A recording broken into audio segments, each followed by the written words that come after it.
Varun hearty congratulations. ముందు జీవితంలో marriage అనేటువంటి ఒక బాధ్యత.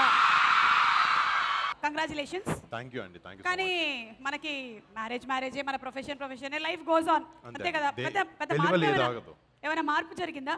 ఫోన్లు ఎక్కువ వస్తుంటాయి కొంచెం కూడా. ఎక్కడికి వెళ్తున్నాం అనే క్వశ్చన్లు ఎక్కువ వస్తుంటాయి. బట్ అది లవ్ కాబట్టి పర్లేదు. కొన్ని సంవత్సరాలు అయిపోయిన తర్వాత ఆగిపోతాయి. నేను అడుగుతున్నానా ఏంటి ఇప్పుడు రాజీవ్ ఎలా ఉంటుందో మిమ్మల్ని అడగాలి.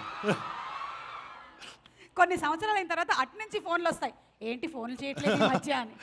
సో అలా మారిపోతూ ఉంటుంది. Anyway hearty congratulations to both of you all.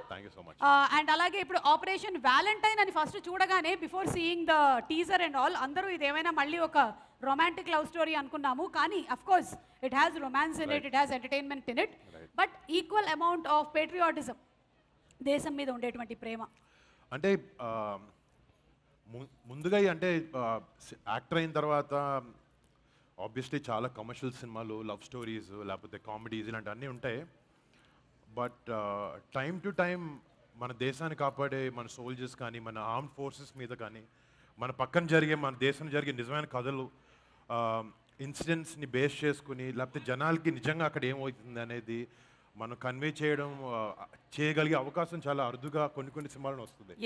And I think February 14th 2019లో పుల్వామా అటాక్ అయిన తర్వాత ఏదైతే స్టోరీ అయితే ఉందో, ఏదైతే సాక్రిఫైజెస్ మన ఎయిర్ ఫోర్స్ చేశారో, మన సిఆర్పిఎఫ్ సోల్జర్స్ చేశారో, ఇది మన అందరికీ ఎంతో కొంత, అంటే నాకు కూడా సినిమా కథ వినకముందు కొంతవరకు పేపర్లో న్యూస్ ఆర్టికల్స్లో చదివింది మాత్రమే, ఒక లెవెల్ ఆఫ్ ఇన్ఫర్మేషన్ నాకు లేకుండేదు. కానీ సినిమా చూసిన కథ వినిన తర్వాత నాకు అనిపించింది ఏంటంటే, ఇలాంటి కథ స్పెషలీ మన యంగ్స్టర్స్కి, మన యూత్కి, మన దేశాన్ని కాపాడే మన సోల్జర్స్ ఏం చేస్తారనేది మీ అందరికీ తెలియాలి. మీ అందరికీ తెలిస్తే మీ ఆబ్వియస్లీ మీకు అందరికీ చాలా గర్వం ఉంటుంది. బట్ ఒక సినిమా అనే మీడియం ద్వారా ఎంటర్టైన్మెంట్, ఆబ్వియస్లీ దీన్ని ఎంటర్టైనింగ్గానే తీసాము.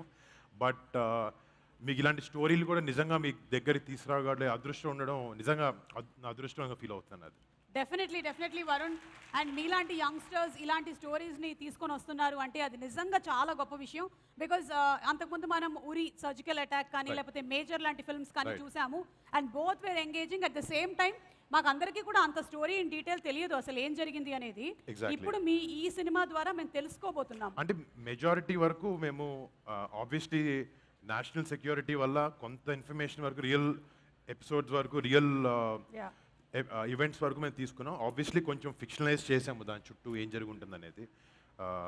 అంటే సినిమా థియేటర్కి వచ్చిన తర్వాత ఎంటర్టైన్మెంట్ కూడా ఉండాలి కదా. సో దాని చుట్టూ కథ వీవ్ చేయడం జరిగింది. బట్ నాతో మొన్న చాలామంది క్వశ్చన్స్ అడిగారు, ఏంటిది ఆర్మ్డ్ ఫోర్సెస్ మీద ఎన్ని సినిమాలు చేస్తారు, మన ఉరి వచ్చింది, లేకపోతే మన ఫైటర్ అని హృతిక్ రోషన్ గారి సినిమా వచ్చింది.